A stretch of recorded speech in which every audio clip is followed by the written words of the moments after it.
네, 명삼사 불자 여러분 모두 안녕하십니까? 예. 반갑습니다.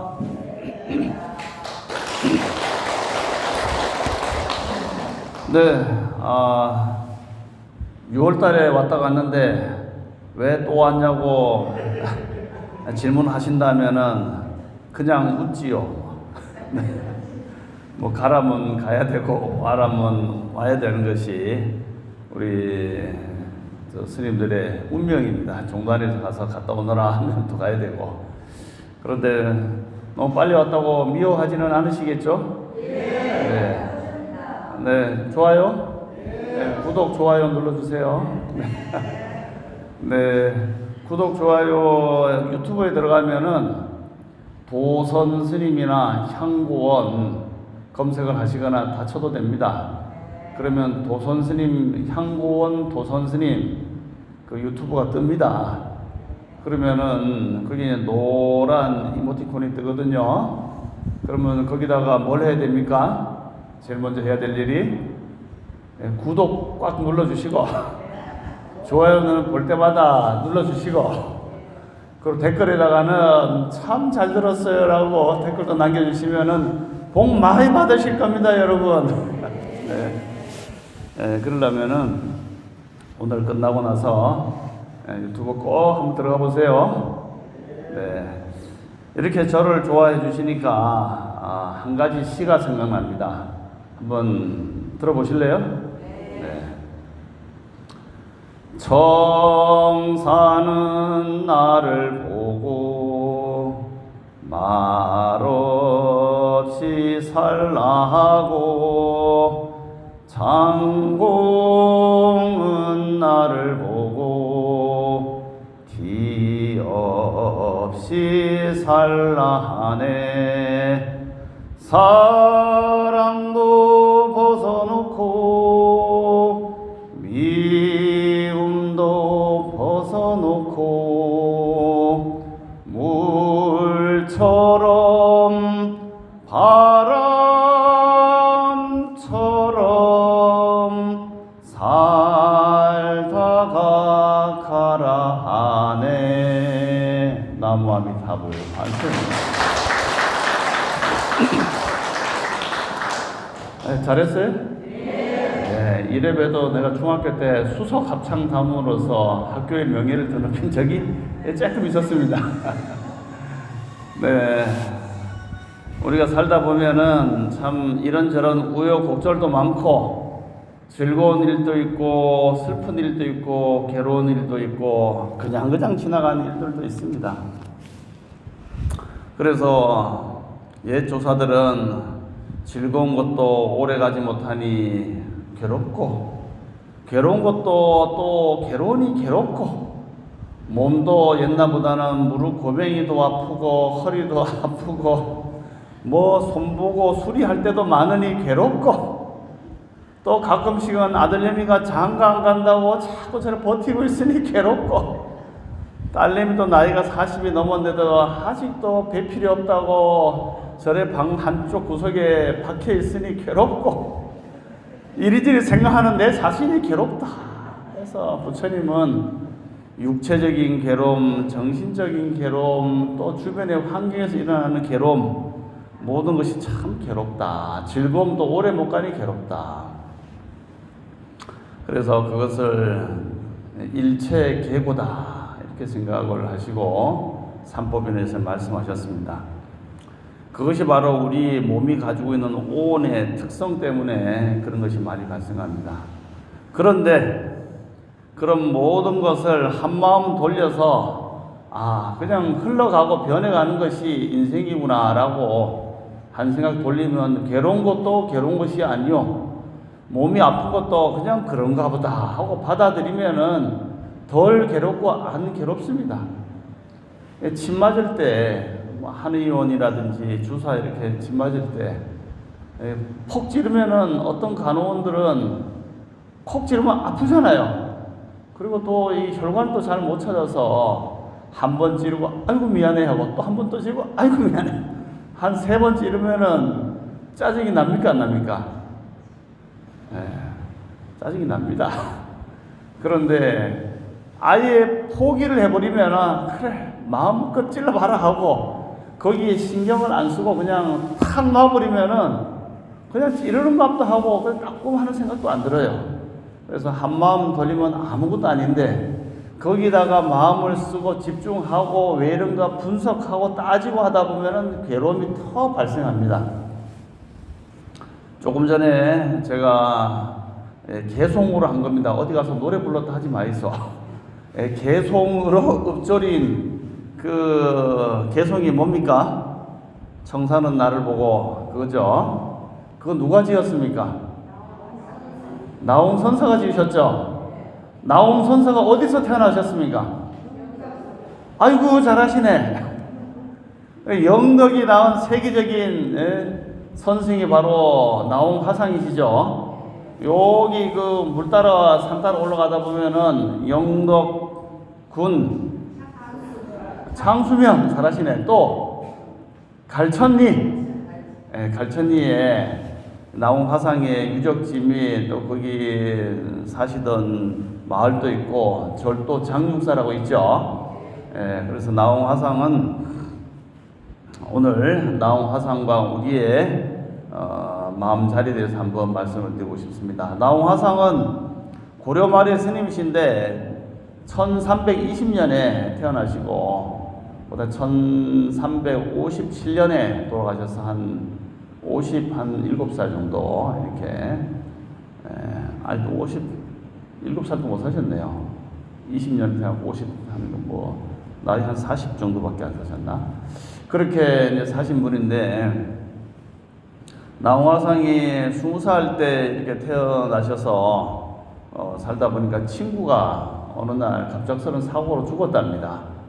죽고 나니까 너무 마음도 아프고 해서 그 길로 이웃에 있는 절에 이제 출가를 해서 공부를 이렇게 열심히 하다 보니까 그 당시에는 원나라의 지배를 받던 시기라서 저 중국의 원나라의 지금 영경, 지금 북경이라는 곳에 이렇게 가서 이제 공부를 했는데 중국에 마침 또 거기에 들어온 스님이 지공화상이라는 스님이 있었습니다. 지공화상이 우리나라도 왔다가 저기 양주 해암사도 이제 둘러보시고 이렇게 가셨는데 그 지공화상한테 이제 가르침을 받았는데 이 스님이 나홍 화상이 공부도 열심히 하고 한 1340년경에 그쪽으로 넘어가셔서 지공화상을 만났는데 나름대로 이제 공부를 좀 많이 해서 마음의 도리를 좀 깨쳤나 봐요. 그래서 어느 날 지공화상한테 가서 큰 스님 제가 한번 깨달은 것을 말씀드려 볼까요? 하니까 그래 한번 얘기해 보거라. 마음이 어두우면은 산은 산이요 물은 물이다. 그런데 마음이 밝아지니 티끌조차도 모두 하나이니 어둠과 밝음이 다 사라집니다. 그래서 저는 꼭기요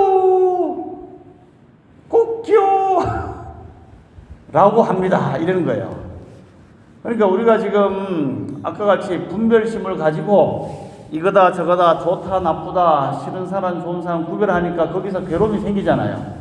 스트레스도 받고 열도 받고 여러 가지 어려움이 생기는데 한마음 놓아버리고 침을 맞든지 누가 뭐라든지 그래 니는 죽여라 나는 안 듣는다 하고 하면은 아무런 괴로움이 없는데 거기에 반응을 함으로 인해서 이런저런 스트레스가 생기겠죠. 그래서 이 나홍화상도 좋다 나쁘다 있다 없다 생각을 자꾸 분별을 하니까 산은 산대로 물은 물대로 산은 움직이지 않고 저 산이 나한테 쾅 박혀서 얼마나 답답하냐. 물은 저래 흘러가니까 늘 골짜기에 바람도 불어오고 스트레스 받는다 이렇게 생각하는데 한마음을 탁 놓아버리니 이 일심에서 모든 것이 다 드러난 것이다 라는 걸 알고 나니까 한마음 모든 티끌조차도 없어지니 꼭기요 경호스님도 꼭기요 소리에 한 소식 했습니다. 부처님은 뭐 보고 한 소식 하셨어요? 도를 깨쳤습니까? 부처님은 12월 8일날 새벽에 금성 별이 오르는 거 보고 다 깨쳤죠. 그 다음에 또 다른 스님들은 그러니까 지공화상이 한단 말이에요. 니는 꽃기어 소리를 듣고 깨쳤구나. 나는 우리 스님들이 지닌 징소리 있죠. 징소리 땡 치는 거 보고 깨쳤다. 그럼 도대체 이게 무슨 말입니까? 징소리 듣고 깨쳤다 그러고 별 보고 깨쳤다 그러고 또 닭소리 보고 깨쳤다 그러고 뭐 그거 말고도 능언경에 보면은 해 보고 깨쳤다 그러고 땅 보고 깨쳤다 그러고 다 깨쳤다 합니다. 여러분들은 뭐 보고 깨치십니까? 주지스님 보고 깨치시죠? 주지스님 한번 봐주세요. 원만하시고 성격도 좋으시고 또 가르침도 잘 주시니까 우리에게 깨달은 길로 인도하시는 분이시죠? 네, 주지스님한테 박수 한번 크게 쳐주시기 바랍니다. 그러면 도대체 깨친 게 뭘까? 깨쳤다는 것은 몸으로 깨칠까요? 마음으로 깨칠까요? 마음으로 일단 깨치겠죠. 몸은 사람이 살다가 뭐 100년도 안 돼서 대부분 다 돌아가시니까 몸이 진짜 나라고 한다 그러면은 몸은 자성과 실체가 없으니까 거기에 의지해서 살아간다면 허망할 겁니다. 그래서 나중에 나온 선사가 읊은 시가 있습니다. 그게 뭐냐면은 좀 더 설명해 드릴게요. 그 시를 보고 나온 선사가 깨친 또 성구를 읊었는데 도대체 우리가 깨친다는 게 뭘까? 이 마음을 한번 가만히 들여다보면은 좋아하는 마음, 싫어하는 마음, 기뻐하는 마음이 진짜 내 마음입니까? 짜증내는 마음이 내 마음입니까? 보살님, 맞아요. 짜증내는 마음이 내 마음입니까? 남의 마음입니까? 막 그냥 어떤 사람들은 러시아하고 우크라이나 죽일 듯이 서로 드론으로 공격하고 죽이는 그 마음이 그 사람 마음입니까? 진짜 마음입니까? 가짜 마음입니까? 가짜 마음이에요? 진짜 마음이에요? 헷갈리네 이게. 진짜 마음으로 하기에는 나쁜 사람 되는 것 같고 가짜 마음으로 얘기하자니 내 안에서 일어난 마음이 말로 나오니까 가짜라고 할 수도 없고 이 진짜인지 가짜인지 가짜를 붙잡고 산다면은 나는 저는 차라리 나쁜 사람이 되고 그걸 진짜 마음이라고 보자니 그건 아닌 것 같고 헷갈리죠. 그래 우리가 이제 마음의 성품을 잘 알아야 됩니다. 이 한 마음은 도대체 무엇일까 생각해 보면은 우리가 뭐 저번 시간에도 제가 말씀드렸다시피 이 마음은 형상이나 말로나 그 어떤 것으로 표현할 수가 없어요. 그렇지만 그 마음이 상을 드러내서 좋은 마음, 나쁜 마음, 온갖 가지가지 마음을 일으키는데 그렇다 하더라도 그 마음을 들여다보자니 볼 수가 없습니다. 마치 여러분들이 눈이 있죠? 눈이 다 보고 듣고 말하는 것이잖아요. 그런데 이 눈이 자기 눈을 본 적이 있어요? 거울에 비치는 것은 그것도 상이거든. 자기 눈을 자기가 본 적이 없죠. 손가락으로 저 태양을 정부를 가리켜요. 그러면 사람들은 손가락을 보고 저 달빛을 가리켰는데 손가락이 자기를 가리킨 적이 있습니까?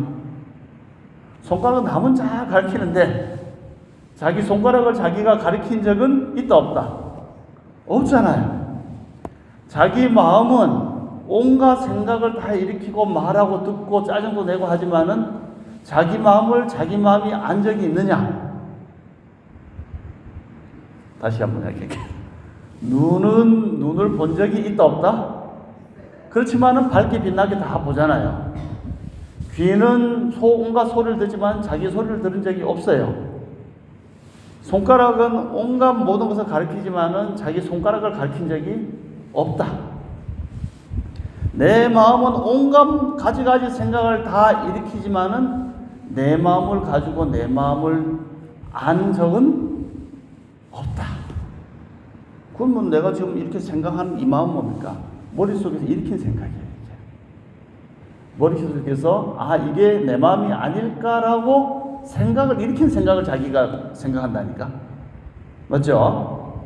그래서 이름하여 마음은 뭐라고 설명할 수도 말할 수도 그림으로 그릴 수도 표현할 수도 없지만은 마음은 모든 것을 일으키고 보고 말하고 듣고 생각하고 머릿속으로 생각을 일으키고 듣기도 하고 느끼기도 하는 그 모든 것의 바탕이 뭐다? 마음이다. 마음. 살짝 이해가 되죠? 그렇기 때문에 이 마음의 본성은 표현할 수 없고 말할 수 없지만 또렷이 알고 없어지지 않는 그러한 당체 모르겠네 아니고 당체가 있다 이거예요. 알겠습니까? 그렇게 생각한다면은 이 또렷이 알고 있는 이 당체는 사라지겠습니까? 사라지지 않고 그대로 있겠습니까? 잘 모르겠는데요. 사라집니까? 사라지지 않을까요? 여러분들이 요 앞에 지금 흘러오는 영덕 강물이 이렇게 해서 바닥으로 나가죠. 어릴 때 이곳에 사신 분들은 저 강물이 흘러온 것을 계속 봤을 겁니다. 나이가 20살 돼도 저 강물이 흘러온 것을 계속 봤을 거예요. 나이가 60이 돼도 흘러온 강물을 계속 봤을 거예요. 20대의 피부와 5살 때의 피부와 지금 피부는 탱글탱글 반짝반짝 윤이 납니까? 아니면 그때보다는 약간 쪼그레졌습니까? 아니에요. 그때도 탱글탱글. 지금은 반짝반짝. 10년 후에는 윤기가 아주 더 광채가 납니다. 왜? 기도를 많이 하고 또 때로는 맛있는 거 잘 줬고 저기 서울 강남의 성형외과처럼 필러 이런 거 안 맞아도 탱글탱글합니다. 그렇지만 마을 사람들은 5살, 10살, 20살, 60살 하고 보면은 몸이 쪼글쪼글 바뀌었잖아요. 몸은 바뀌었지만은 그 20살 때 저 강물을 봤던 마음하고 20살 때 봤던 마음하고 60살 때 봤던 마음이 늙었습니까? 똑같습니까? 똑같아요? 마음이 늙었어요? 어릴 때는 세상이 더 반짝거리고 봤는데 지금 보니까 약간 희미하게 보이고 덜 보입니까? 아니면 마음은 똑같이 보고 있습니까? 마음은 안 늙는 것 같죠, 보살님? 맞죠? 하나도 마찬가지예요. 마음은 안 늙는 거예요. 그렇다면은 이 보이는 사물들은 늙어가고 변해가지만은 우리의 그 보고 듣고 말하는 그 마음은 늙지 않고 그대로 있다고 지금 느껴지죠? 맞죠? 바로 그겁니다. 듣고 보고 말하고 하는 이 마음은 육체는 늙어가서 스스로가 나도 늙었구나라고 생각을 일으킬지언정 그 일으키는 생각의 바탕의 마음은 늙지 않고 그대로 있는 겁니다. 그렇게 해서 200살을 살고 돌아가시면은 이 늙지 않는 마음이 사라질까요? 그대로 있을까요? 안 두고 봐서 모르겠죠. 근데 옛날 사람들의 경험으로 보자면은 몸이 사라지고 오래 바뀌더라도 지금 우리가 조금씩 늙어가는 것처럼 바뀌더라도 그 본바탕의 마음은 바뀌지 않고 또렷이 있다는 거예요, 이게. 그렇기 때문에 뭘 걱정하지 말아야 되느냐? 죽어도 걱정할 필요가 없다는 거예요. 사람이 죽으면 내가 없어지면 나는 어디로 캄캄한 곳에 가서 그곳에서 끝없는 고통을 받는 거 아닐까? 지옥 가서. 이러한 생각이 안 맞다는 거예요, 이게. 마음이 어릴 때나 나이가 들어가는 늙지 않고 그대로 있는 것처럼 마음이 뭐니까 아는 생각이거든, 이게. 우리가 일반적으로 머릿속으로 생각하면은 뭘 이렇게 나홍스님을 생각하고 저 산을 생각하고 바다를 생각하는 바탕의 마음. 눈으로 보자면은 눈이 보는 게 아니고 눈이라는 기관을 통해서 내 마음에 저기 뭐가 있구나라고 보지 않습니까? 그 마음은 사라지지 않는다는 거예요. 사람이 실명을 한다 그러면은 어떤 사람이 실명을 한다고 하더라도 보는 성품의 마음은 안 사라져요. 캄캄한 걸 보고 있단 말이죠. 눈이 본다면은 그 사람은 캄캄한 줄 아닌지도 몰라야 돼요. 보는 기능이 없으니까. 그래서 막 캄캄한 걸 보고 있습니다. 그래 우리의 마음은 그대로 한 번도 줄거나 늘거나 생하거나 멸하거나 있거나 없거나 하는 것과 상관없이 그 마음은 그냥 그대로 소소영영하게 그대로 밝게 쫙 딱 있는 그 마음이 있는데 자기가 그 마음이 어떻게 생겼냐고 보려고 하는 순간에 생각이 일어난 거예요. 이게.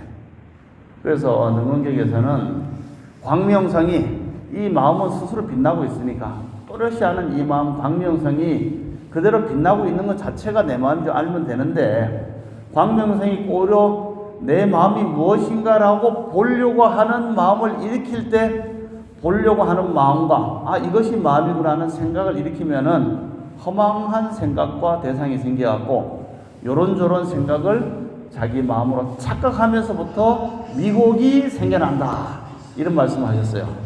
여러분이 손가락을 가지고 자 집중하세요. 저기 전등이 보이죠? 전등을 손으로 가르쳐 보세요. 가르쳐 보세요, 여러분. 자, 손 들어요, 빨리. 그 손가락으로 눈에다 대고, 저기 전등이 잘 보이죠? 눈에다 대고 이렇게 한번 밀어 보세요. 그럼 뭐가 보입니까? 전등이 하나입니까? 두 개입니까? 세 개입니까? 두 개로 보이죠? 본래는 전등이 하나였는데 손가락을 이렇게 미니까 두 개가 되어버렸어요. 그것은 이제 곁달이라 합니다. 곁달, 옆에 있는 달. 곁등이라고 할 수 있죠. 곁등은 실제로 있는 겁니까? 없는 겁니까? 실제로는 없는 거죠. 그런데 내가 미혹하게 이 손가락으로 눈을 밀어버리니까 두 번째 달이 생겼죠. 근데 두 번째 달에 민 사람의 입장에서는 저 달이 있는 겁니까? 없는 겁니까? 이 민 사람한테 분명히 두 개가 보이잖아요. 두 개가 있는 두 번째 달이 실제로 있는 것이 아닌데도 불구하고 이게 뭘까라는 허망한 생각을 일으켜서 그때부터는 두 번째 달이 자기한테는 있는 거고 계속 있는 것으로 보면 남들은 하나인데 나는 왜 두 개지? 라고 생각하면서 뭘 먹어야 됩니까? 약 먹어야 됩니다. 안과도 가야 되고 그 다음에 렌즈 조절도 해야 되고 안경도 써야 되고 이러한 수많은 허망한 일들이 발생하는 것이다. 즉 뭐냐?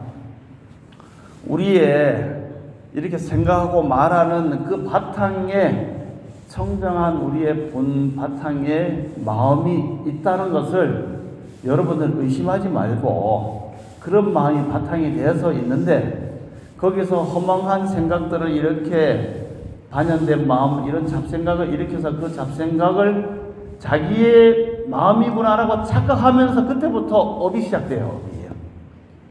좋다, 나쁘다, 있다, 없다, 괴롭다 하는 업으로 시작돼서 그 업으로부터 계속 붙잡고 약이 필요하고 약에 대해서 또 처방이 필요하고 또 그 처방약을 또 오래 먹다 보니까 어떻게 됩니까? 약을 또 처방해야 되죠.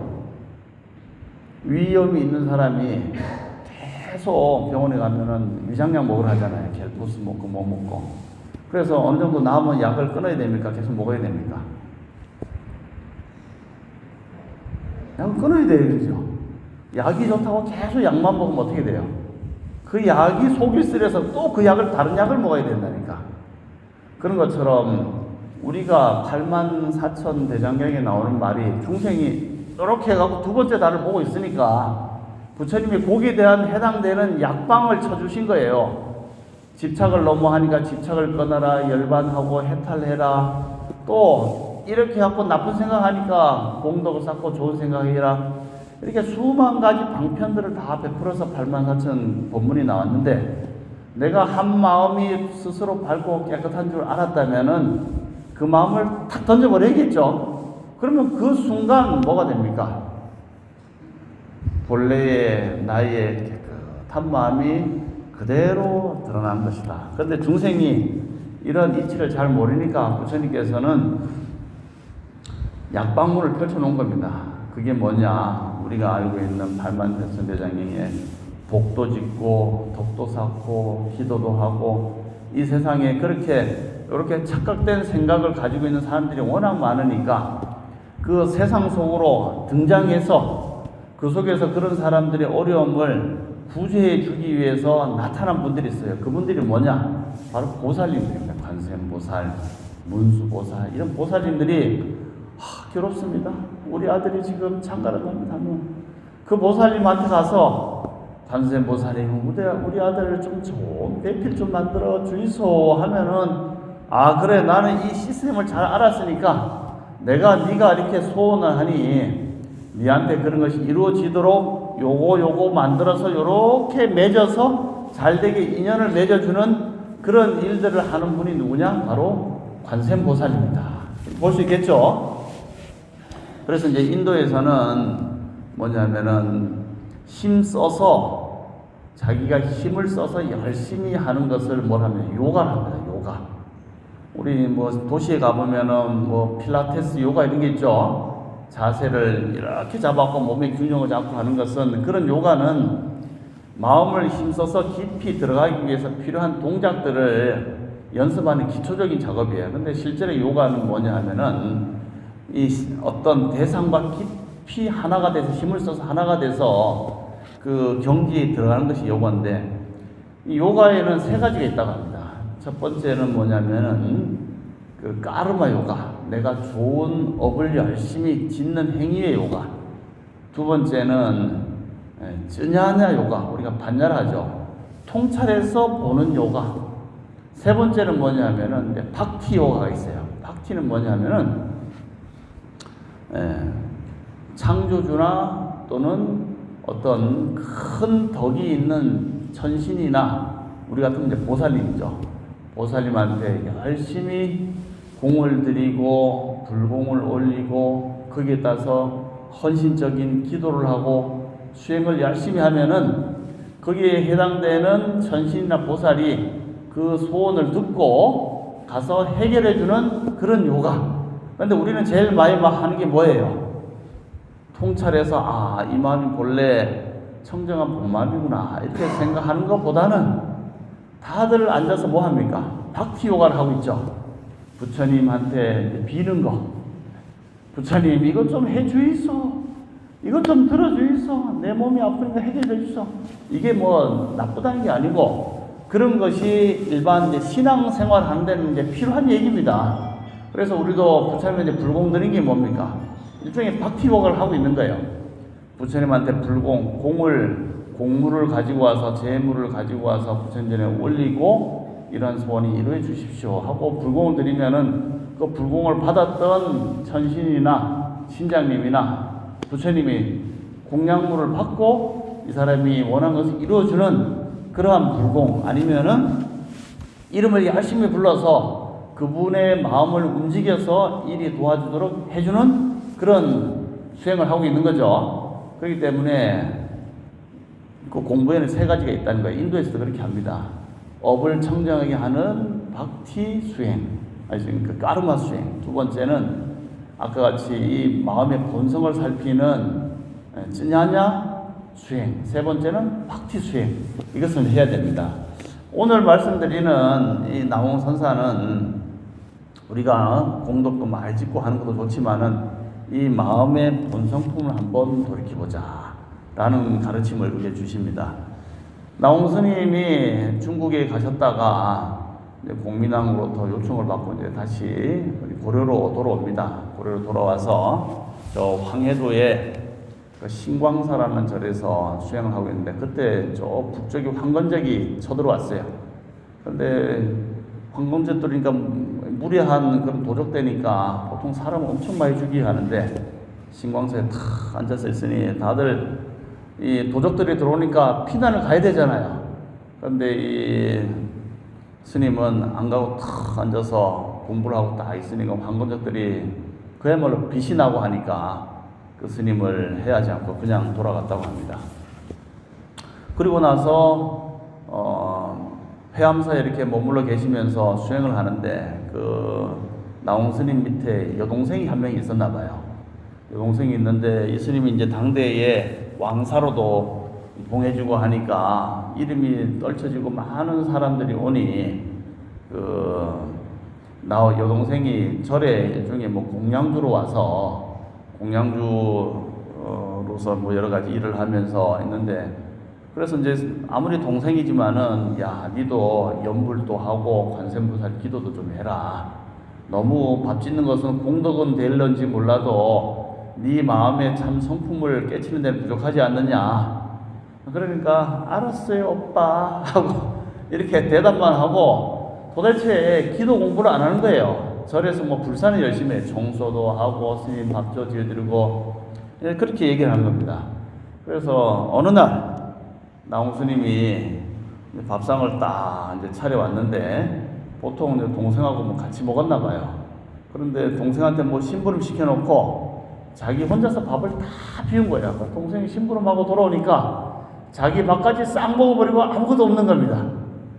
그러니까 아무리 오빠 스님이지만은 기분이 어때요? 자기 먹을 밥도 싹 먹어버리고 동생 밥은 하나도 안 나누니까 이 동생, 여동생이 아니 오라버니 내가 먹을 밥도 안 남겨두고 어떻게 혼자 싹 깨끗이 싹싹 비웁니까? 하고 그러니까 이 동생 오빠가 하는 말이 내가 니하고 나하고는 형제지간이고 남매지간이니 다 동기가 아니냐? 네가 먹는 밥까지 내가 다 먹으랬으니 내가 먹는 밥이니 니도 같은 동기니까 배가 부르지 않겠느냐? 그래서 내가 미리 다 먹었다. 이러는 거예요. 말이 맞습니까 이게? 엄마가 밥 먹으면 아들이 배부릅니까? 아니 거꾸로 아들이 밥 먹으면 엄마는 배부릅니까? 엄마는 배부릅니다. 엄마는 배불러요? 네, 진짜 앞으로도 좀 한 일주일 정도 아들만 먹이시고 엄마는 드시지 마세요. 네, 마음은 그렇습니다. 아들이 먹는 거 보면은 입에 밥 숟가락 들어가는 거 보면 참 기쁩니다. 기쁜데 한 일주일만 아들 밥 주고 자기는 안 먹으면은 아들 밥도 한 숟가락 먹고 싶은 생각이 들까요? 안 들까요? 솔직히 얘기하면 들잖아요. 아무리 세상에 자식도 좋고 남편도 좋고 다 좋지만은 네? 엄마가 배가 불리 아들을 챙겨주는데 배가 너무 맞아요. 네, 그래서 나도 그렇습니다. 저도 한 끼만 굶으면 벌써 앞이 노래지는 게 그래서 오늘 또 올라오다가 휴게소에서 어묵 우동 하나 폭풍 흡입하고 왔습니다. 안 먹으면 이게 말이 잘 안 나와요. 아무리 열정적으로 얘기하려고 해도 벌써 힘이 빠져서 말이 안 나오기 때문에 저는 꼭꼭 먹습니다. 그래서 스님들이 야 니나한테 한 끼도 안 굶고 열심히 챙겨 먹냐 합니다. 그처럼 야 동기인데 오빠가 먹으면 니도 배부르지 않냐니까 그런 게 어디 있어요. 오빠는 오빠고 나는 나지 하니까 니 말 잘했다. 니가 내 밑에서 뭐 공양도 노릇하면서 공덕을 쌓는다고 하지만은 니 공부는 니 공부고 내 공부는 내 공부지 왜 내가 왕사가 됐다고 해서 그 덕을 보려고 하느냐. 조금의 덕은 있겠지만은 네 공부는 네가 해야 된다 하니까 그때야 비로소 여동생이 이제 딱 깨치고 하나의 시를 읊었다고 합니다. 그 시가 뭐냐면은 알려드릴게요. 근데 이제 이게 뭐 스님들마다 약간 다르긴 한데 그게 뭐냐면은 합성해 보십시오. 따라하세요. 공수래 공수거 하차 생이니라. 시작. 공수래 공수고 시차 생이니라 나 무아이미 타부. 네, 내리세요. 뭐 나온 성사가 읊었다 하기도 하고 동생이 부은 뜬구름이라는 시를 썼다고 하는데 공술의 공수거다. 빈손으로 왔다가 빈손으로 가는 것이다. 시차생 이것이 바로 생이다 이런 말씀하시고 공술의 공수거는 우리가 다 아시죠? 그 다음에 뭐냐면 생종하철에 생은 어디서 왔는가? 사향하처거 죽으면 어디로 가는 것인가? 생야일편 부운기 생이란 것은 한 조각 구름이 뜬 것이요 죽음이란 것은 한 조각 구름이 흩어진 것이다. 그런데 이 뜬 구름 부운 자체 본부실 뜬 구름은 본래 진짜가 아니다.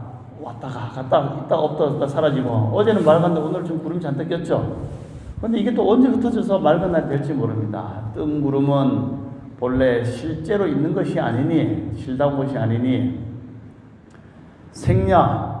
생사거래도 그와 같다. 생이라든지 사라는 것도 둥구름이 이렇게 모여서 구름이 있으니까 뭐 비도 내리고 하지만은 그건 실다 것이 아니다. 우리의 생사도 그러한 것이다. 생야 일편분기, 사야 일편분멸, 부문 자체 복무실 생사거래 여겨연. 그렇지만은 도규일물상동로. 그렇지만 도규 하나에 홀로 한 물건이 있으니 그 동로 홀로 환하게 밝게 빛나고 있구나. 그것은 뭐다?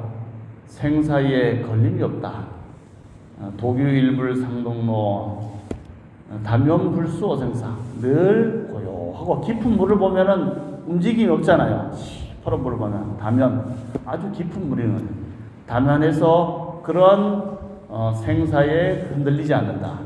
우리의 이 한 마음 자리는 본래 다면하고 고요하고 그대로 맑고 밝게 또렷하게 있는데 여기서 망년대의 한 생각을 일으켜서 그것을 나의 마음이다, 내 거다, 내 자아다, 진짜다 이렇게 붙잡고 살면서 붙잡고 사는 그 마음을 인연해서 업보가 생기고 과보가 생겨서 그것이 나라고 집착하는 순간부터는 아까 봤던 곁다리 진짜라고 생각하고 착각하면서 계속 양보가야 되듯이 진짜의 모습이 아닌 것을 진짜로 생각하면서 살다 보니까 고통과 괴로움이 생기니 그런 한 물건이 있다는 것을 여러분들이 믿고 그 한 마음, 청정한 일심의 한 마음을 자기가 의심하지 않고 믿는다면은 한 세상 다 살아도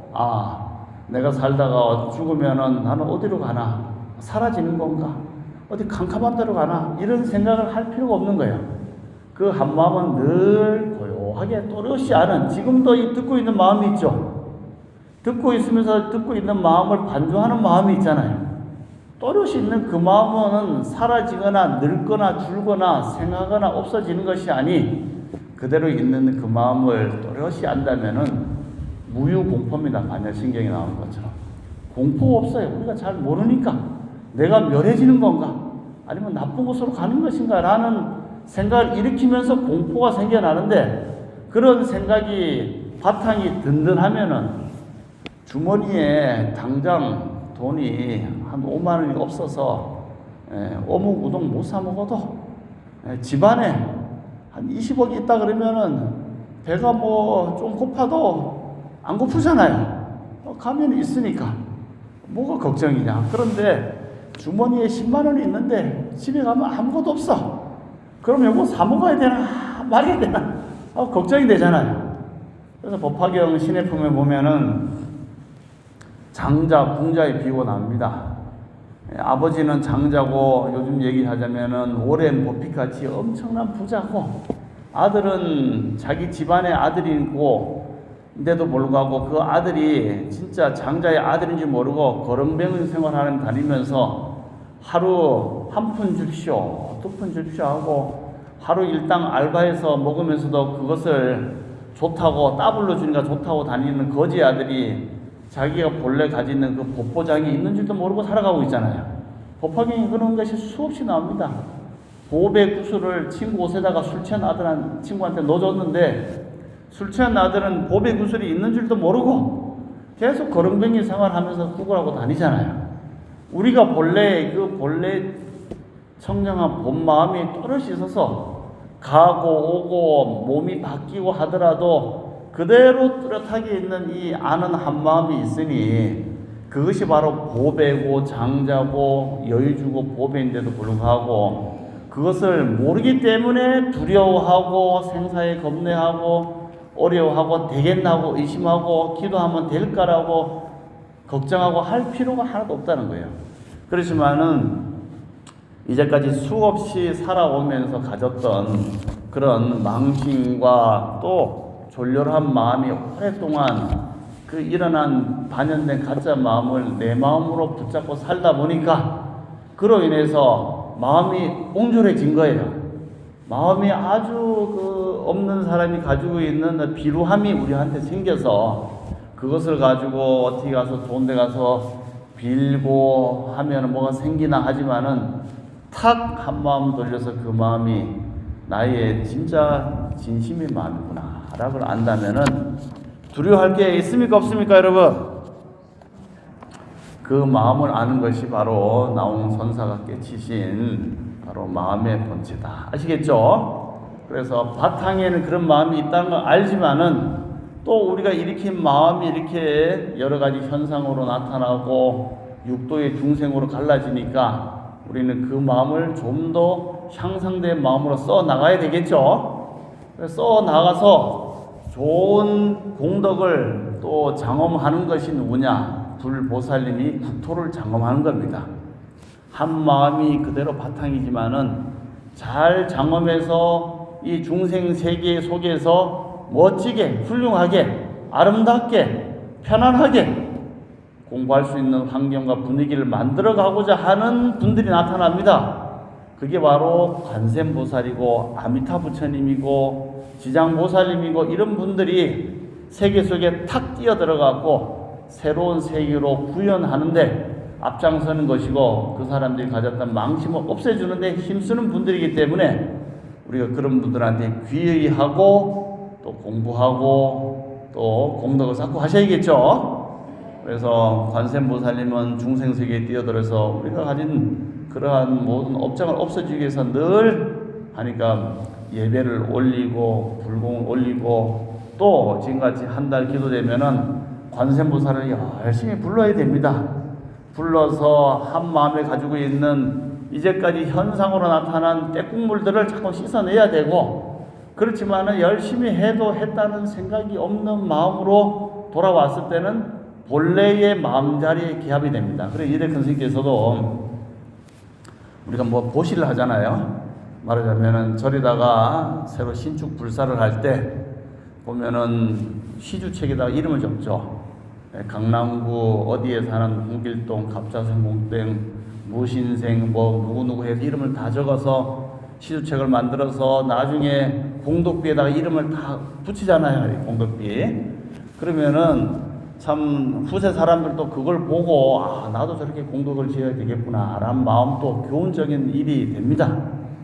그런데 이대 근생께서는 그렇게 종이에 적고 글을 쓰는 것도 많이 사람들한테 또 기리는 바가 되지만은 진정한 보시는 거기다 이름을 안 적고 내가 보시를 해도 했다는 생각이 없이 보시하는 것은 하나를 통해서 바탕의 본래 마음으로 돌아갔으니까 하나를 통해서 만 가지 공덕이 생긴다.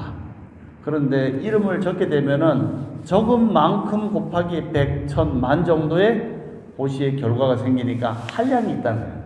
근데 한량이 없으려면은 해도 했다는 생각이 없이 하면은 우리의 본래 마음과 개합이 됐으니까 우리의 본래 마음이 경계가 있습니까? 한계가 있습니까? 높이가 있습니까? 깊이가 있습니까?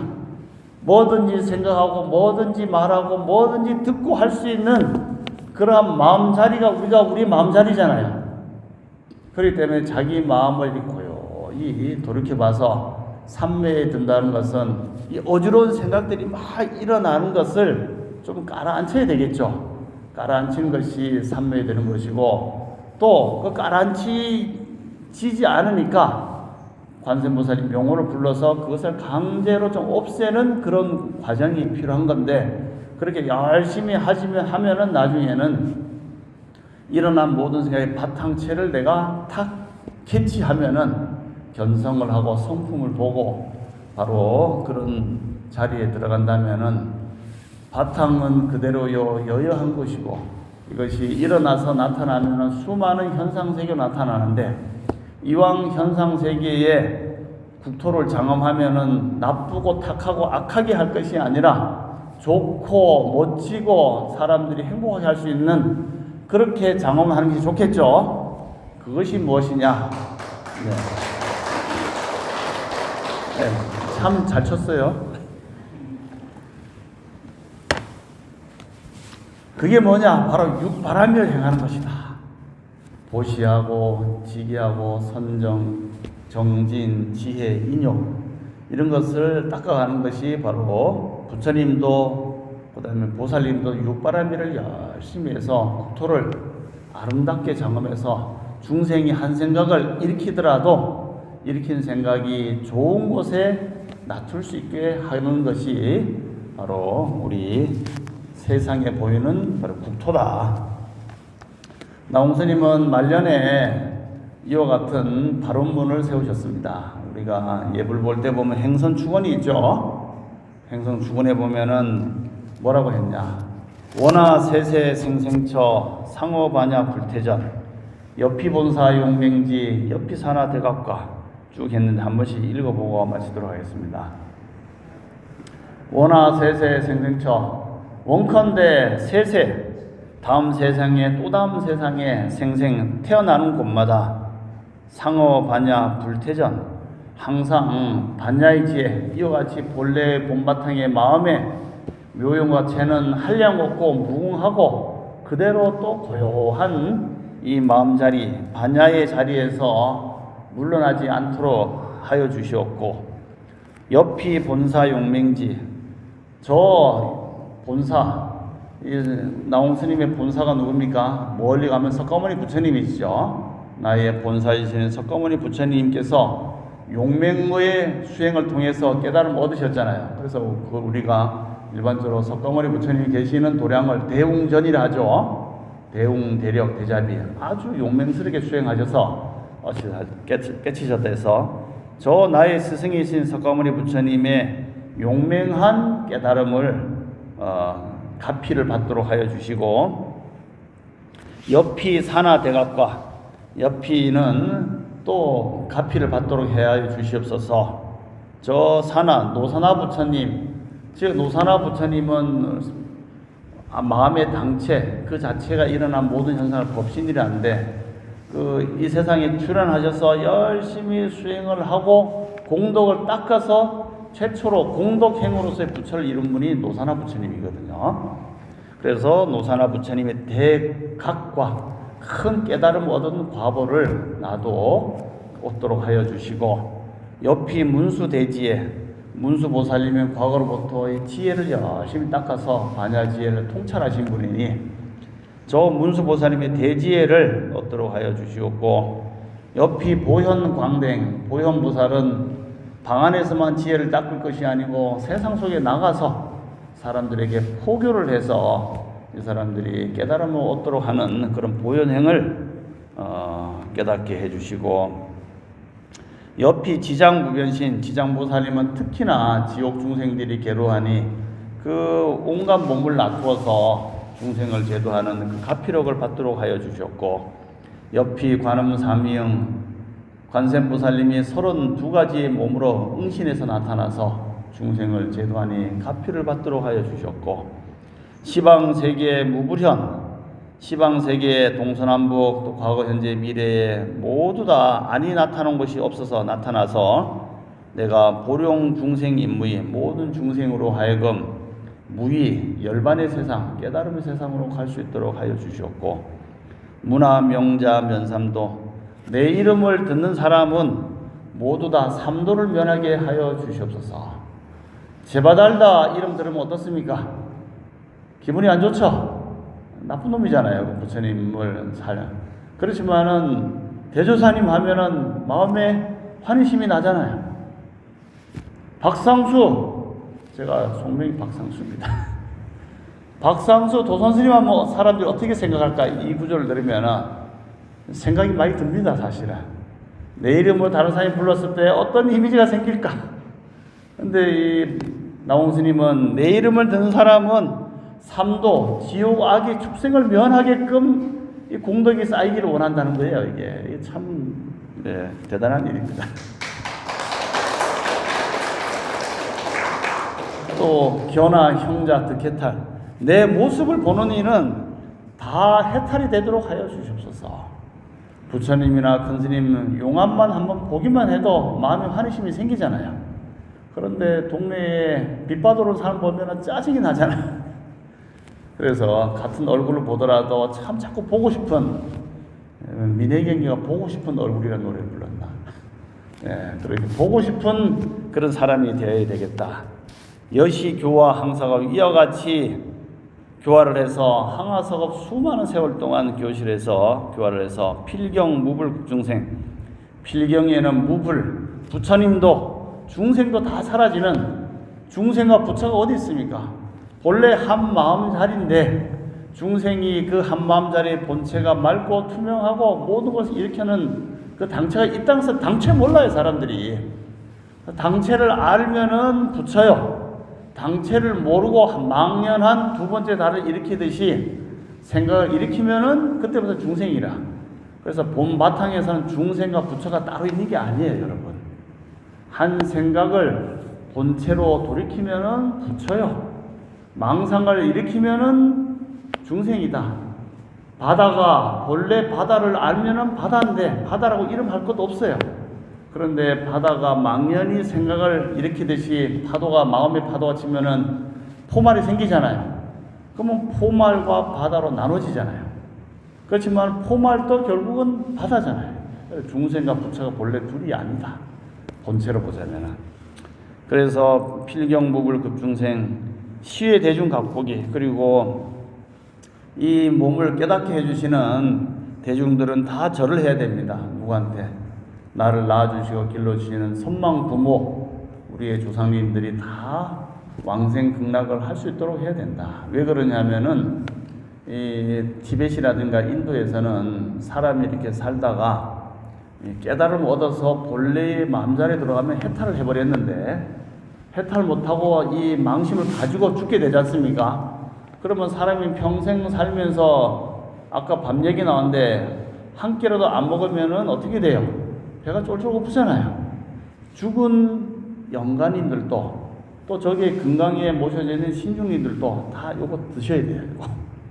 그런데 살아있을 때는 사람이 자기 음식을 찾아서 먹으니까 이 생명이 유지되는데, 죽는 순간부터는 뭘 해야 되냐면 공양을 올려야 됩니다. 이렇게 죽었는데 아무도 이 죽음에 대한 망심이 살아있기 때문에 죽어도 죽었다는 생각을 못하고 자기가 하는 것이 해결이 안 되니까 먹어야 되는데, 먹을 것을 누가 차려줍니까?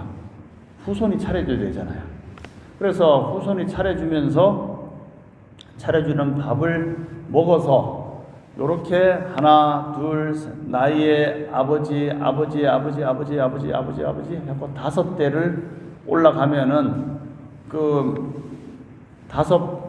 5대에 있는, 인도에서 그렇게 생각해요.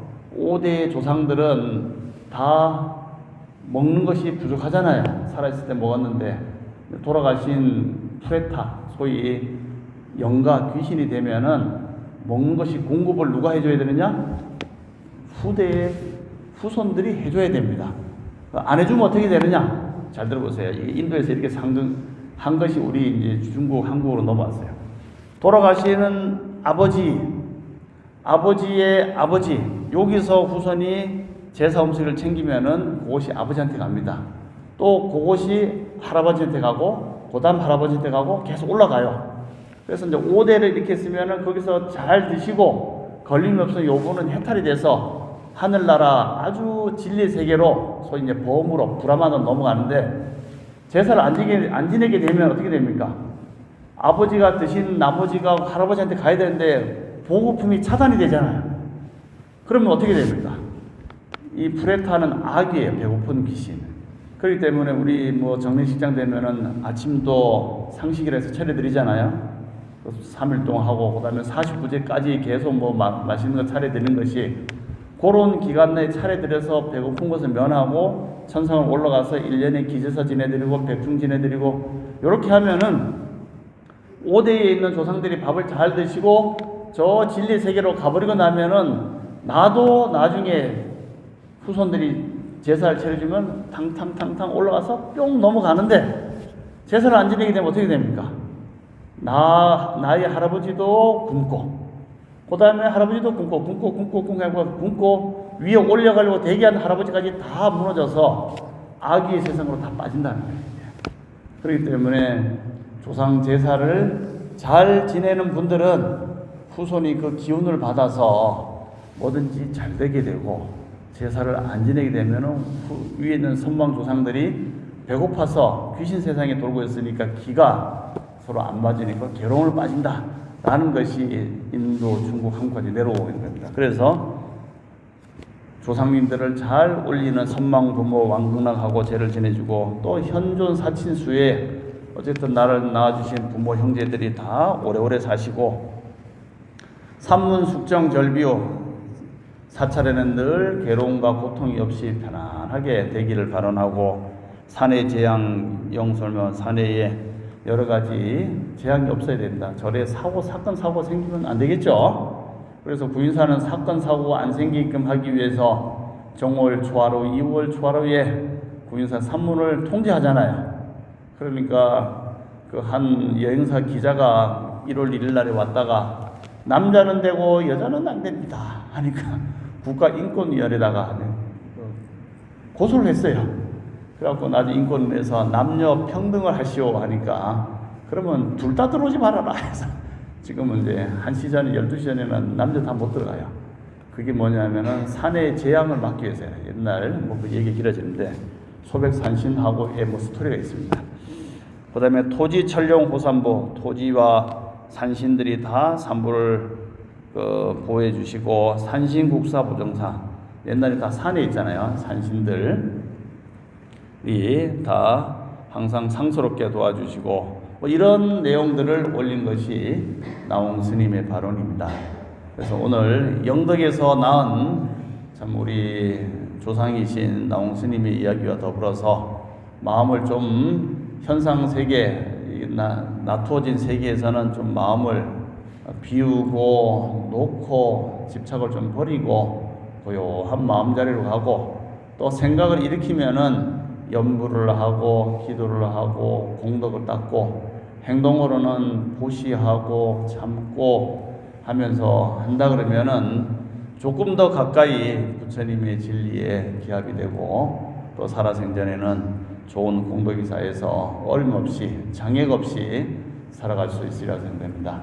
이제 암거가 얼마 안 남았죠. 날씨도 높고 하지만은 암거 수행 열심히 하시고 여러분들이 한마디 한마디 관세음보살을 부르는 것이 공덕이 되고 덕이 돼서 가족과 집안에 다 큰 이익이 되고 액난이 사라지고 하니까 여러분들이 바로 보살님으로서 보살도를 행하듯이 늘 가며 오며 관세음보살을 열심히 부르고 부처님의 덕을 받고 쌓고 하셔서 하시는 일에 걸림이 없이 잘 행복하게 잘 사시기를 바라면서 오늘 본문을 마치겠습니다. 감사합니다.